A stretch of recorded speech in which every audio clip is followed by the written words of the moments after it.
Mateus capítulo 21, a partir do verso 12. Nós lemos assim: tendo Jesus entrado no templo, expulsou todos os que ali vendiam e compravam. Também derrubou as mesas dos cambistas e as cadeiras dos que vendiam pombas, e disse-lhes: está escrito, a minha casa será chamada casa de oração. Vós, porém, a transformais em covil de salteadores. Vieram a ele no templo cegos e coxos, e ele os curou. Mas vendo os principais sacerdotes e escribas as maravilhas que Jesus fazia, e os meninos clamando: Hosana ao filho de Davi, indignaram-se e perguntaram: ouves o que esses estão dizendo? Respondeu-lhes Jesus: sim. Nunca lestes, da boca dos pequeninos e das crianças de peito, tiraste o perfeito louvor. Aleluia, aleluia. Queridos, a expectativa pelo Messias era algo tão grande em Israel. Os profetas anunciaram isso.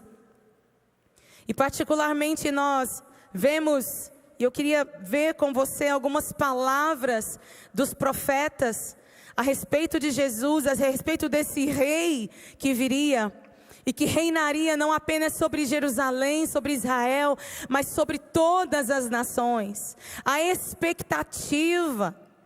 E eu queria muito, que você dissesse para a pessoa do seu lado: tenha expectativa. Existe uma expectativa santa que o Espírito de Deus deseja gerar nos nossos corações. É a expectativa por um rei, pelo Rei dos Reis, o Senhor dos Senhores. A expectativa da vinda do Senhor. E os israelitas tinham essa expectativa. E eu quero que você leia comigo alguns textos. Salmo 110. Davi profetiza e ele diz assim: disse o Senhor ao meu Senhor: assenta-te à minha direita, até que eu ponha os teus inimigos por escabelo dos teus pés. Obrigada, querido.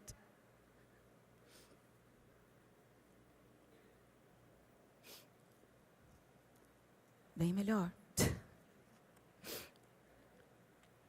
Vamos ler de novo. Disse o Senhor ao meu Senhor: assenta-te à minha direita, até que eu ponha os teus inimigos por escabelo dos teus pés.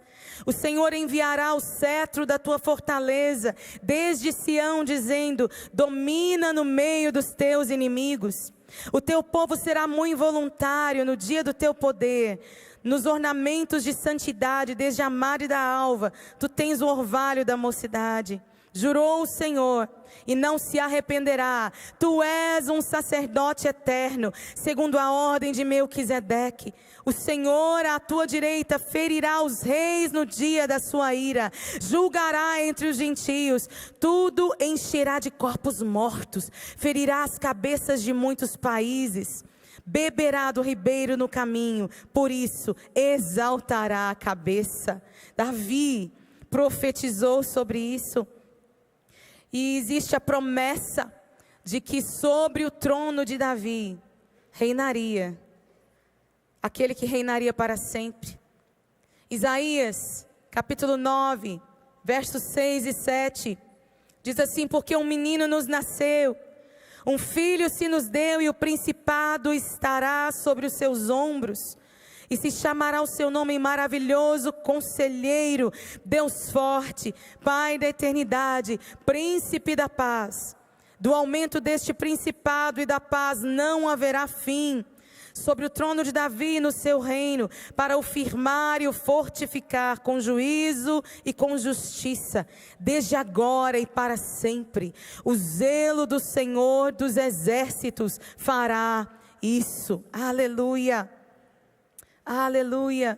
Jeremias capítulo 23, versos 5 e 6 diz assim: eis que vem dias, diz o Senhor, em que levantarei a Davi um renovo justo, e sendo rei, reinará e agirá sabiamente, e praticará o juízo e a justiça na terra. Nos seus dias, Judá será salvo, e Israel habitará seguro. E este será o seu nome com o qual Deus o chamará: o Senhor, justiça nossa. Aleluia. Daniel, capítulo 7, versos 13 e 14. Ele diz assim: eu estava olhando nas minhas visões da noite, e eis que vinha nas nuvens do céu um como filho do homem, e dirigiu-se ao ancião de dias, e o fizeram chegar até ele. E foi-lhe dado o domínio e a honra e o reino para todos os povos, nações e línguas, para que todos o servissem. O seu domínio é um domínio eterno que não passará, e o seu reino tal que não será destruído. Aleluia. Ele está falando do Senhor Jesus. Toda a Bíblia anuncia a vinda do Rei Jesus. Malaquias capítulo 3. Abra comigo sua Bíblia nesse texto. Malaquias capítulo 3.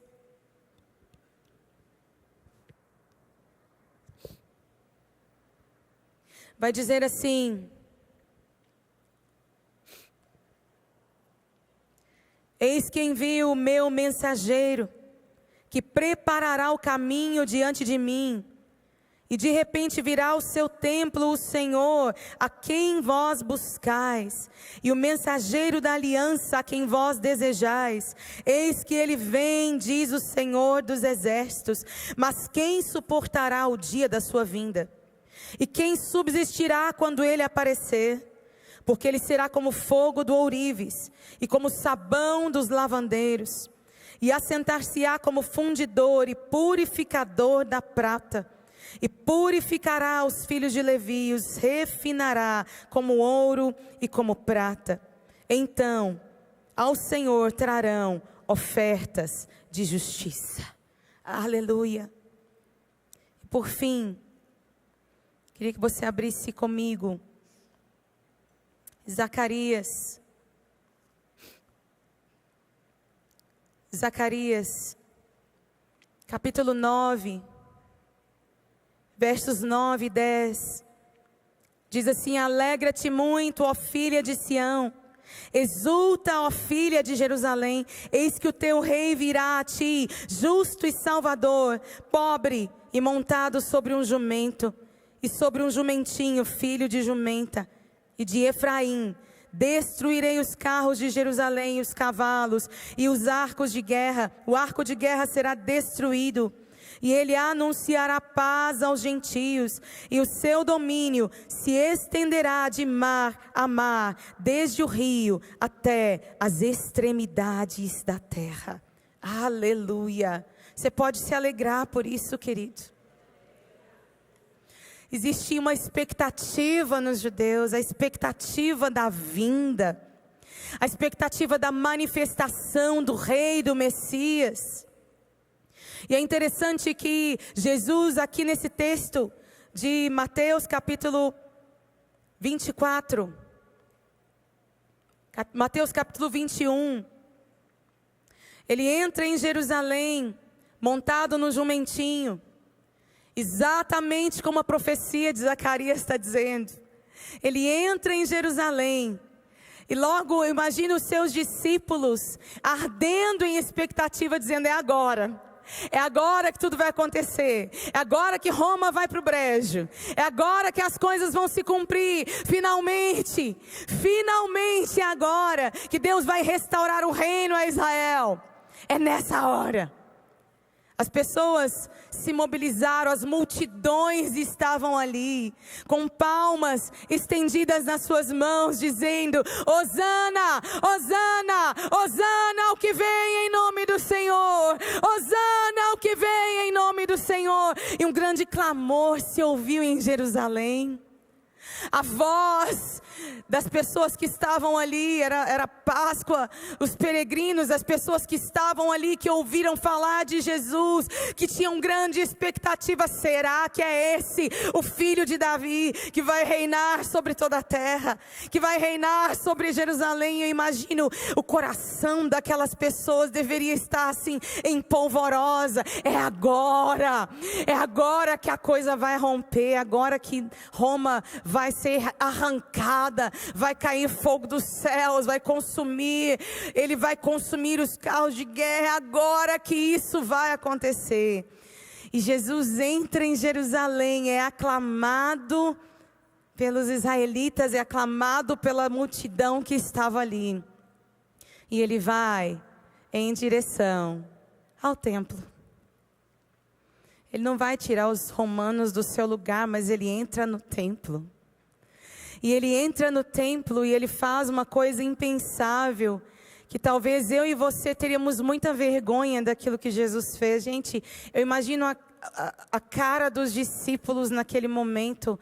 Que coisa embaraçosa, que situação estranha, né? E Jesus entra e ele vê aqueles que compravam e vendiam, ele vê as mesas ali no templo, ele vê os cambistas que trocavam moedas. Os peregrinos vinham de longe e muitos deles não tinham condições de levar consigo os animais para o sacrifício. Os animais eram comprados em Jerusalém, eram comprados lá mesmo, e o dinheiro era trocado então para a compra desses animais. Mas queridos, tudo isso estava acontecendo no lugar da adoração. Toda essa movimentação comercial estava acontecendo no lugar da adoração. Toda essa distração de compra e venda, quem dá mais, quem dá menos, acontecia no lugar da adoração, no lugar onde as pessoas deveriam se reunir para adorar ao Senhor, para contemplar, para estar ali com seu coração inteiro diante do Senhor e até cantar cânticos ao Senhor, salmodiar ao Senhor, naquele lugar, no pátio que era reservado para isso. Era um lugar para todos. Esse lugar estava cheio de mesa. Esse lugar estava cheio de venda, de compra. E a corrupção rolava solta naqueles dias. As pessoas não enxergavam ali um lugar de adoração, elas enxergavam uma oportunidade de enriquecimento, de promoção, uma oportunidade de um crescimento financeiro, e aquilo ali era muito lucrativo para aqueles que compravam, né, e que compravam moedas e que, enfim, que vendiam suas moedas, que vendiam seus animais. Era um negócio muito lucrativo, os preços estavam exorbitantes. Eles aproveitavam que a cidade estava cheia, aproveitavam as multidões e iam naquele lugar e sugavam do povo tudo que eles podiam sugar para enriquecimento próprio. Jesus sabia disso e Jesus entra naquele ambiente do templo e a sua indignação sobe e Jesus toma ali cordas e ele começa a derrubar as mesas dos que compram e dos que vendem. Ele começa a chicotear a gente e expulsar pessoas daquele lugar. Saiam daqui. Vocês estão fazendo da minha casa casa de comércio. Vocês estão fazendo da minha casa um lugar, um covil de salteadores. Vocês estão vendendo e comprando. Vocês não estão aqui para adorar, saiam daqui. E queridos, antes que Jesus faça qualquer coisa, antes que Ele venha para reinar, Ele veio para morrer como um cordeiro pelos nossos pecados.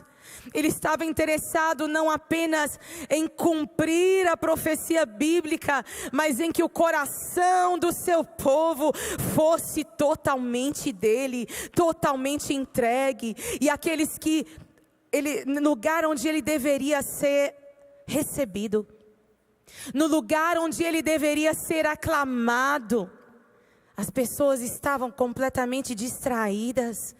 As pessoas estavam comprando e vendendo. As pessoas estavam envolvidas com seu comércio. No lugar onde ele deveria ser reconhecido como Messias, onde as autoridades de Israel deveriam reconhecê-lo como Senhor. Eles estavam distraídos demais para perceber quem ele era. Eles estavam distraídos e envolvidos demais consigo mesmos, com seus próprios interesses. E queridos, antes que venha o Senhor, antes que o Senhor Jesus volte para reinar sobre as nações, para buscar a sua noiva, antes que Ele derrame juízo sobre as nações, o juízo de Deus vem sobre a sua própria casa. Os julgamentos de Deus e a correção de Deus vem sobre a casa de Deus. Ah, o quão duro é isso! O texto bíblico diz que se Deus é duro com aqueles, com aqueles que são de dentro, muitas vezes, o que será daqueles que negam a Cristo completamente? Porque o nosso Deus é um Deus de retidão. Ele é um Deus de retidão, de justiça. E Ele deseja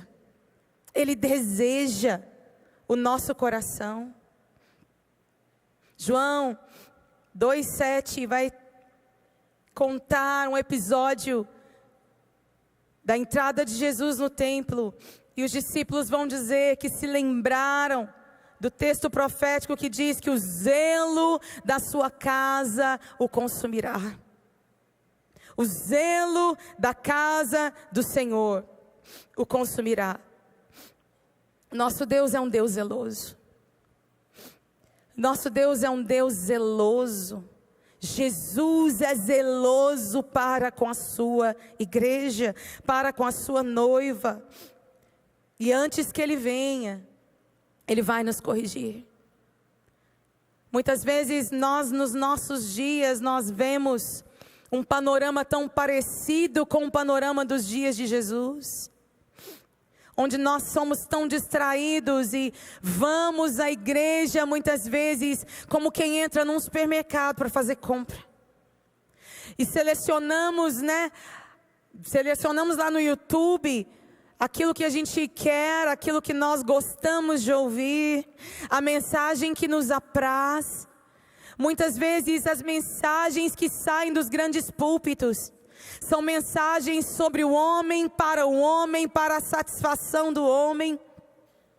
E nós vivemos hoje uma realidade, igreja, onde podemos perceber que temos uma necessidade tão grande das Escrituras, uma necessidade tão grande de nos voltarmos a esse lugar de conhecer a Cristo, onde a satisfação pela presença de Deus é maior do que o nosso desejo de sermos entretidos.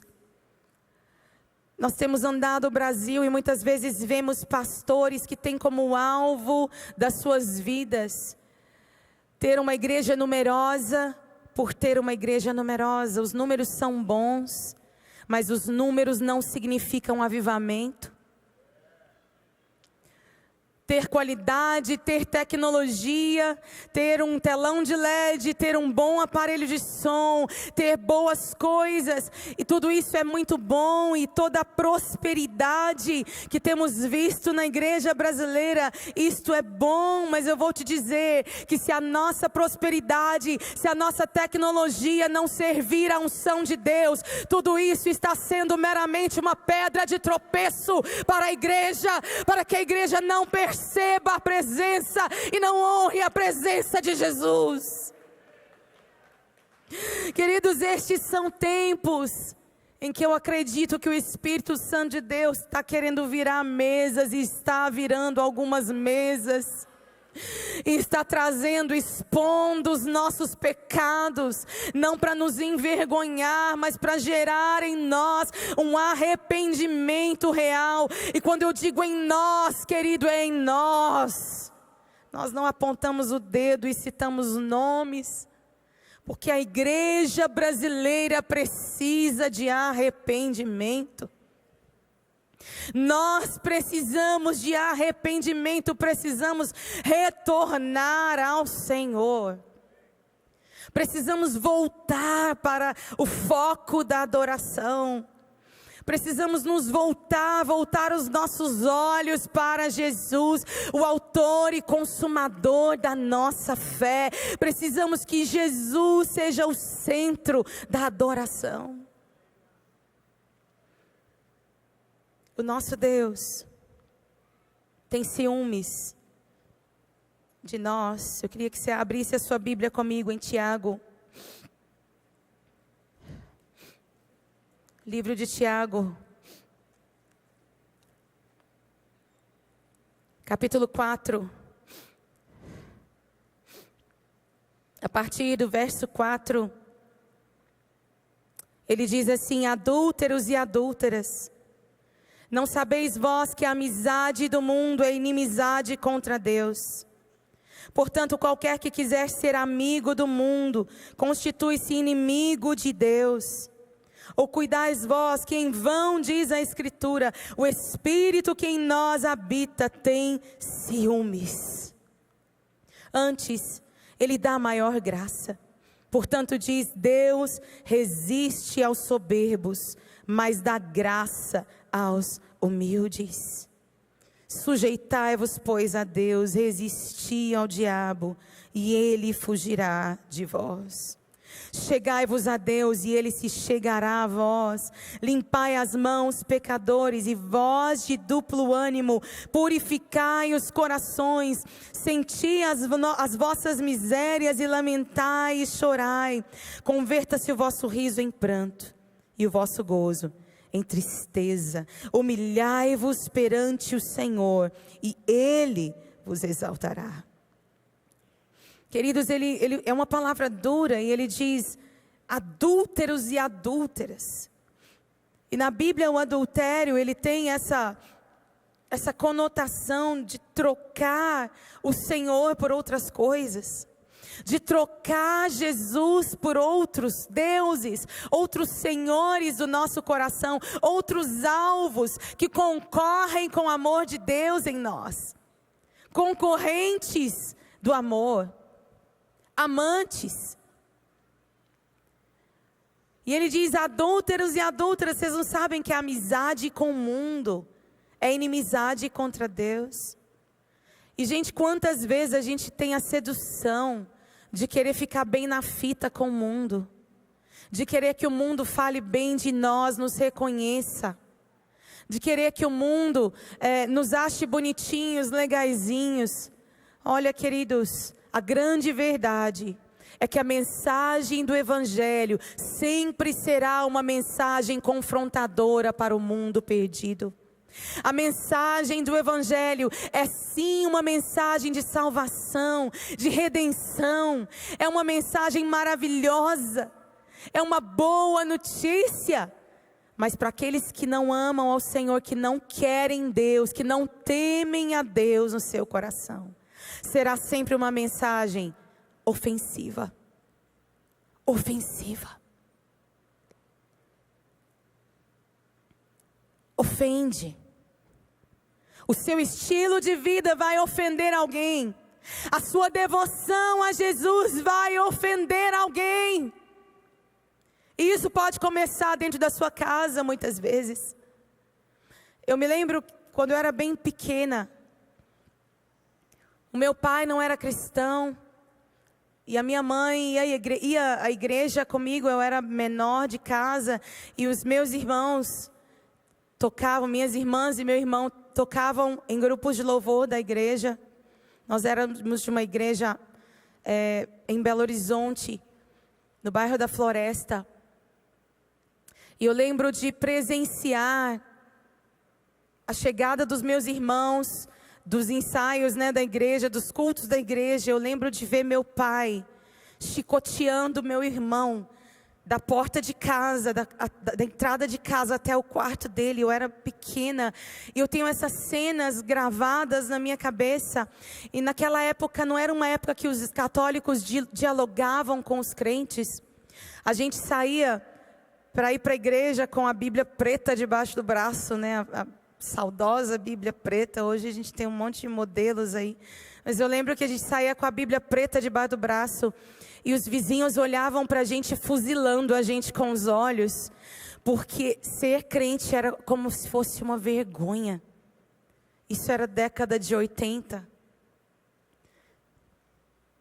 Era uma vergonha ser crente, simbolizava ser diferente. Na escola eu era perseguida por ser crente, por ser cristã. Queridos, hoje ser crente é um negócio tão popular, tão legal, tão na mídia. Tem várias personalidades aí do mundo que se dizem crentes. Mas queridos, eu vou te dizer que alguém que tem um encontro com Jesus de fato, não consegue viver a mesma vida que vivia antes, não consegue ser amigo do mundo, não consegue continuar vivendo a mesma vida, fazendo as mesmas coisas, não consegue. E muitas das personalidades que vemos hoje, vemos pessoas que continuam vivendo do mesmo jeito que estão vivendo, amando o mundo e as coisas que há no mundo. E chamamos isso de evangelho. Isso não é evangelho. O evangelho de Jesus vai gerar incômodo. O evangelho de Jesus vai gerar perseguição. Quando eu me proponho a viver esse evangelho, quando eu me proponho a caminhar com Jesus, alguém vai ficar ofendido. E esse texto diz, e Tiago, olha, adúlteros e adúlteras, vocês não sabem que a amizade com o mundo é inimizade com Deus. E existe um chamado para um arrependimento. E queridos, o arrependimento não é apenas algo inicial para na nossa entrada no reino dos céus. Mas o arrependimento é um estilo de vida do cristão, porque nós ainda moramos num corpo de carne que ainda peca. João vai dizer lá em 1 João, aquele que diz que não tem pecado, faz de Deus diz que Deus é mentiroso. Queridos, nós estamos numa luta constante, enquanto Jesus não vem, estamos lutando contra a nossa carne, estamos crucificando a nossa carne com Cristo, mantendo ela neste lugar, todos os dias da nossa vida. Não está terminada a guerra contra a nossa carne, está travada. E nós precisamos ter arrependimento como um estilo de vida. Todos os dias eu preciso contemplar a presença de Jesus. Essa presença é como um prumo que vai trazer retidão à minha vida, ao meu coração, que vai me desafiar e que vai me fazer a cada vez mais parecido com Jesus, cada vez mais. Arrependimento é o clamor do Espírito para a igreja. O Espírito de Deus quer virar as mesas, quer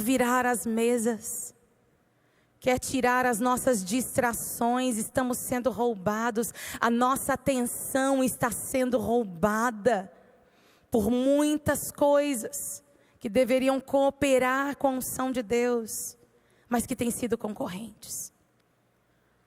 Cuidado com as distrações. Cuidado com as distrações. Apocalipse, abra comigo, Apocalipse capítulo 3.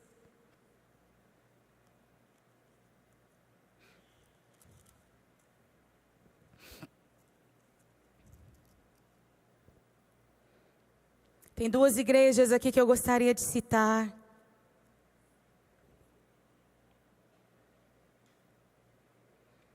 Capítulo 3, a partir do verso 1, diz assim: ao anjo da igreja que está em Sardes, escreve: isto diz o que tem os 7 Espíritos de Deus e as 7 estrelas. Conheço as tuas obras, que tens nome de que vives e estás morto. Sê vigilante e confirma o restante, os que estão para morrer, porque não achei as tuas obras perfeitas diante de Deus. Lembra-te, pois, do que tens recebido e ouvido, e guarda-o, e arrepende-te. Se não vigiares, virei sobre ti como um ladrão, e não saberás a que hora virei sobre ti. Também tens em Sarde algumas poucas pessoas que não contaminaram suas vestes, e comigo andarão vestidas de branco, porquanto são dignas disso. Ao que vencer, será vestido de vestes brancas, de maneira nenhuma riscarei o seu nome do livro da vida.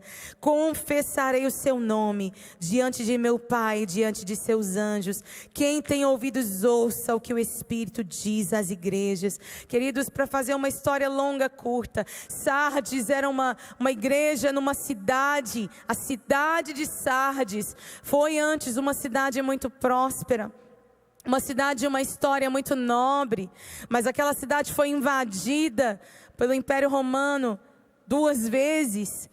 E engraçado que foi invadida do mesmo jeito, porque eles entraram, era uma cidade fortificada que ficava em volta dessa cidade tinham montanhas, e essas montanhas eram como um abrigo natural para a cidade. Só que os vigias da cidade deixaram de vigiar, porque eles acreditaram que a cidade estava salva, acreditaram que a sua proteção natural era o suficiente, e eles acreditaram que estavam salvos, acreditaram que estava tudo bem. E o que aconteceu? O soldado romano entrou de madrugada e abriu os portões da cidade, entrou por um buraquinho, uma brechinha pequena, e durante 2 vezes isso aconteceu, de forma que Sardes, na sua fama e na sua glória, ela tinha ficado para trás. Toda aquela prosperidade e grandeza da cidade tinha ficado no passado, e a cidade apenas tinha uma fama de que vivia, mas estava morta. Queridos, cuidado com a fama de quem vive. O Brasil tem tido uma fama de avivamento que tem sido um perigo para nós. Muitas vezes nós temos a ilusão de que está tudo bem, a ilusão de que é isso mesmo, estamos vivendo um avivamento, Deus está fazendo, os números estão dizendo isso. Queridos, cuidado com a fama de que vive, mas está morto. Cuidado com a fama de uma igreja avivada, poderosa e numerosa, mas que não ama Jesus em primeiro lugar, que não conhece as Escrituras, que não tem Jesus como seu único Senhor, que tem amantes e concorrentes, que concorrem com a nossa atenção. Queridos, cuidado, às vezes o nosso maior inimigo é a nossa fama. O maior inimigo da igreja brasileira hoje tem sido a fama que ela adquiriu. Seremos um celeiro de missionários, amém? Mas queremos checar os fundamentos. Não queremos viver de uma fama, de algo que aconteceu lá atrás. Queremos que Deus faça hoje o que Ele fez lá atrás. Queridos, eu tenho saudades. Eu tenho saudades dos anos 2000, da década de 90, anos 2000.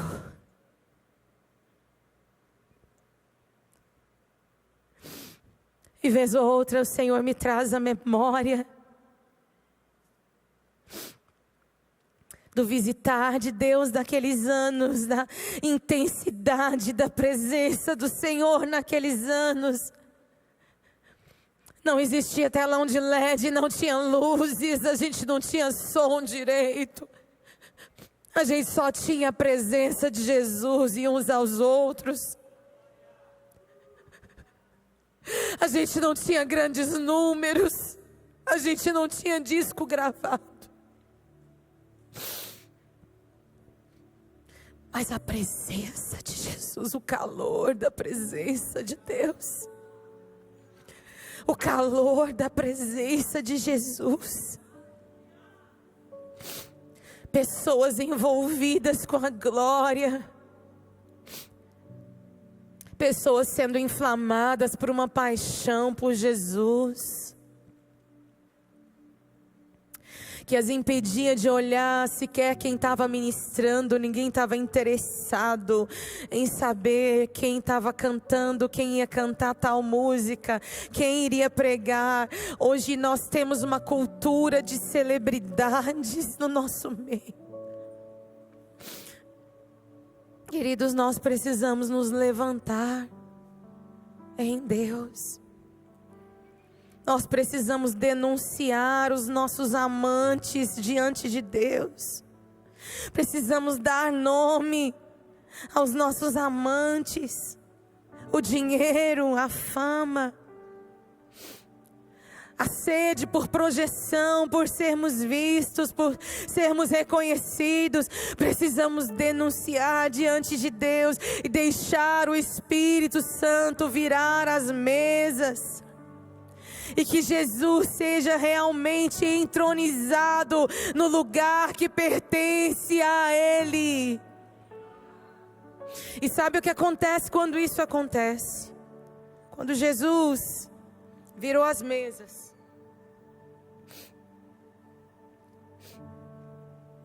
Olha o que aconteceu. Foram ter com Ele no templo cegos e coxos, e curou-os. Queridos, eu creio num santo chamado de Deus, em pessoas ouvindo um chamado de Deus, pessoas sedentas, pessoas que têm em si mesmas um senso de necessidade. Os cegos e coxos naquele tempo eles não tinham nenhuma aceitação social, eram praticamente mendigos, eram pessoas que mendigavam, na sua maioria gente que estava necessitada. E quando as mesas são tiradas, os primeiros que chegam são os necessitados. Você é necessitado? O quão necessitado você é? O quão sedento você está? O quanto você precisa de Jesus? Jesus disse: eu não vim para os sãos. Os sãos não precisam de médico, eu vim para os doentes. Eu vim para os doentes. O quão necessitado você está? Porque os necessitados são os primeiros que vêm quando Jesus está presente. Os necessitados reconhecem a presença de Jesus, eles vêm. E mais. E mais.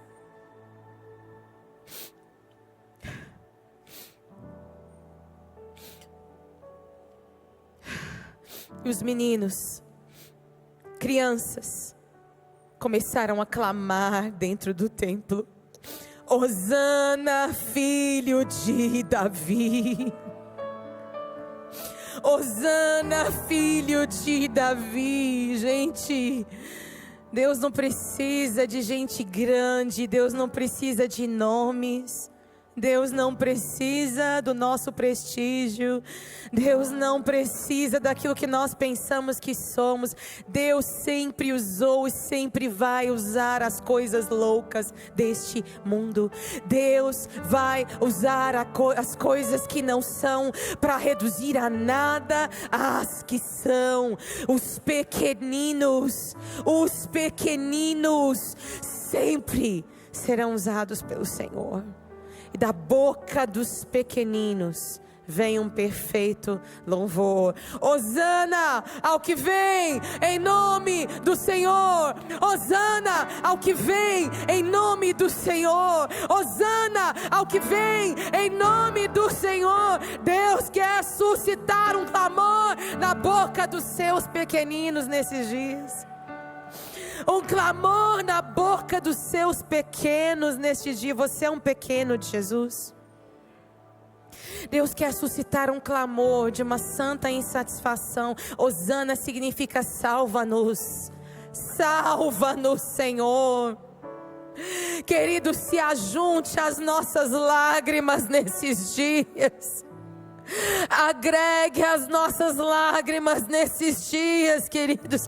Lágrimas pela igreja brasileira. Há um clamor do Espírito. Ele tem ciúmes de nós. Ele tem ciúmes de nós. Nós temos um Deus que é ciumento.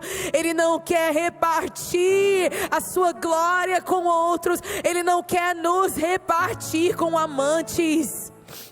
Ele nos deseja. Ele nos deseja. Ele não quer nos repartir com entretenimento. Ele não quer nos repartir com o nosso desejo por grandeza. Ele não quer nos repartir com outros e tantas outras coisas que se colocam entre nós e o Senhor. Ele quer exclusividade. Ele quer exclusividade. Onde estão os pequenos de Jesus? Onde estão os pequenos? Onde estão os necessitados? Se você quer avivamento na nação, querido, busque as atitudes do reino. Busque ser pobre de espírito outra vez. Nós nos cercamos às vezes de conhecimento. O conhecimento é bom, a teologia é necessária e maravilhosa. Mas a teologia que te afasta de Jesus, do fogo da sua presença, tem alguma coisa errada com ela, querido. Onde estão os necessitados por Jesus? Aonde estão os famintos? Aonde estão as pessoas dispostas a chorar de novo? A chorar pela igreja, a chorar os pecados da igreja, assim como Daniel chorou pelos pecados do seu povo, dizendo: Senhor, nós pecamos contra Ti, nós pecamos. Nós precisamos de Ti, Senhor. Eu queria que você ficasse de pé onde você está. Se você deseja se oferecer ao Senhor hoje,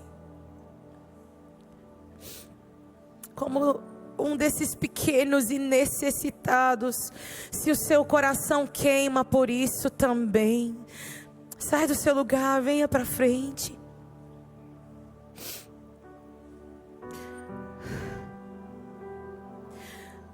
Deus quer levantar intercessores, homens e mulheres, jovens, meninos, meninas, que reconhecem quem Ele é e que reconhecem o quanto precisam dEle.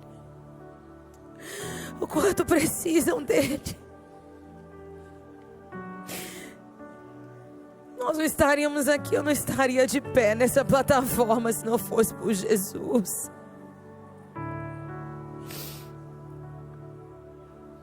Fale com Jesus, querido, fale com Jesus. Vença a sua letargia.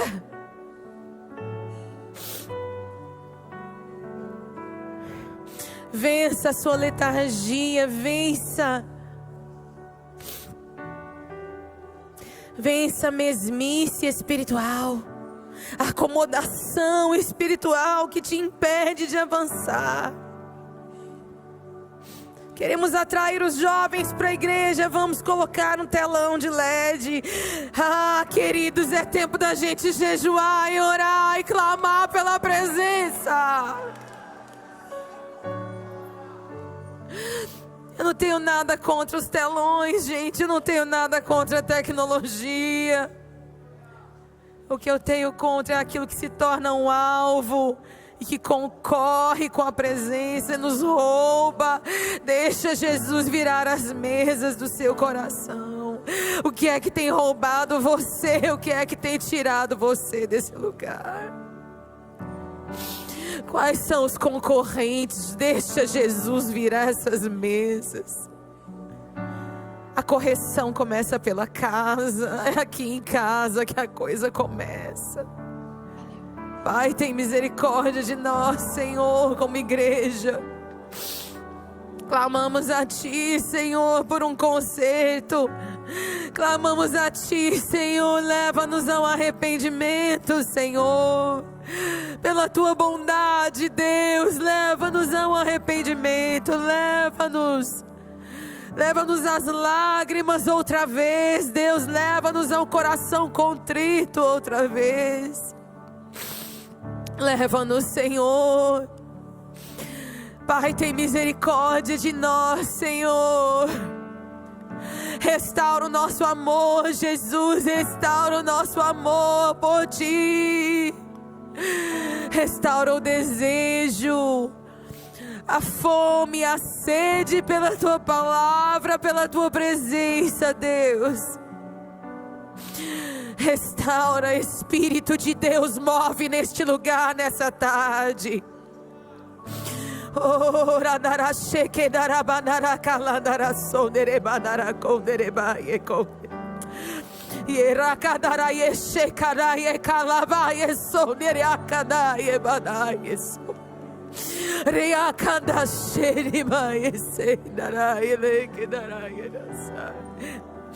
Oh, é tempo de queimar outra vez,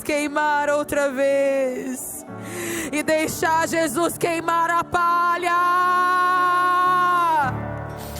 Quem suportará o dia da sua vinda? Ele é como o sabão dos lavandeiros e o fogo do ourives. Ele vai depurar e lavar. Ele vai lavar a igreja brasileira. Ele vai lavar a igreja brasileira. Se prepare, se coloque na brecha. Não se ofenda. Ele vai lavar a igreja brasileira. Oh, se coloque na brecha. Se coloque para ser lavado pelo Senhor. Começa em mim, oh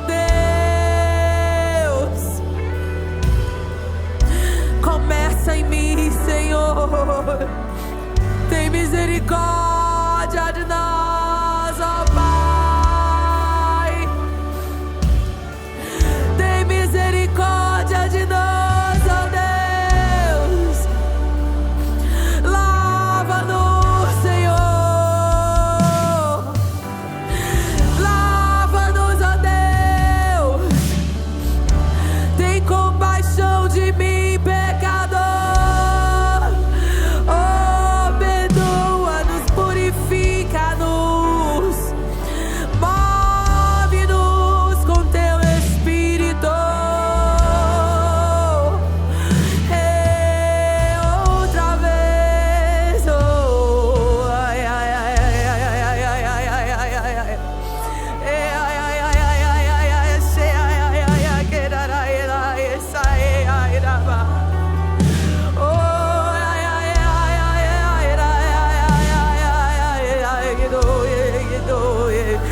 Você que desistiu de orar pela sua igreja local, Deus está levantando você outra vez como fechador de brechas. Oh, como um homem e uma mulher de oração, de clamor,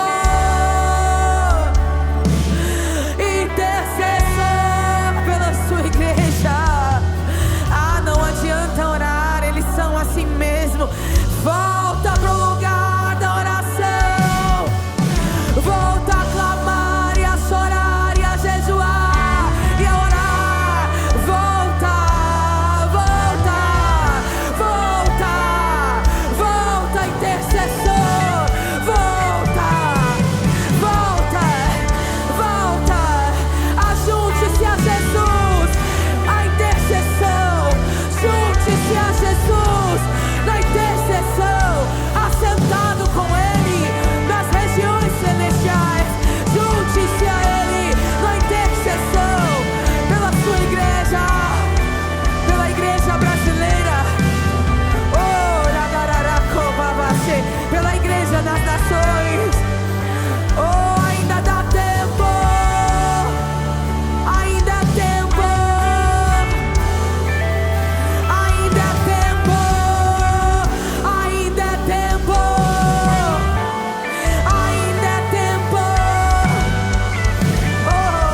reino dos céus. Arrependei-vos, porque é chegado o reino dos céus. Ainda é tempo de preparar o caminho. É tempo de preparar o caminho. É tempo de preparar o caminho. Prepare o caminho do Senhor. Prepare o caminho do Senhor. Não se apegue àquilo que vai ser abalado, àquilo que vai passar. Se apegue a Jesus, a sua glória e a sua presença. Espírito de Deus, toca nessa tarde. Toca e enche nessa tarde. Toca e enche nessa tarde, Senhor. Se você pode, se coloque de pé no seu lugar. Só se você pode, levanta suas mãos ao Senhor. Comece a receber, a ser cheio do Espírito. Ser cheio do Espírito.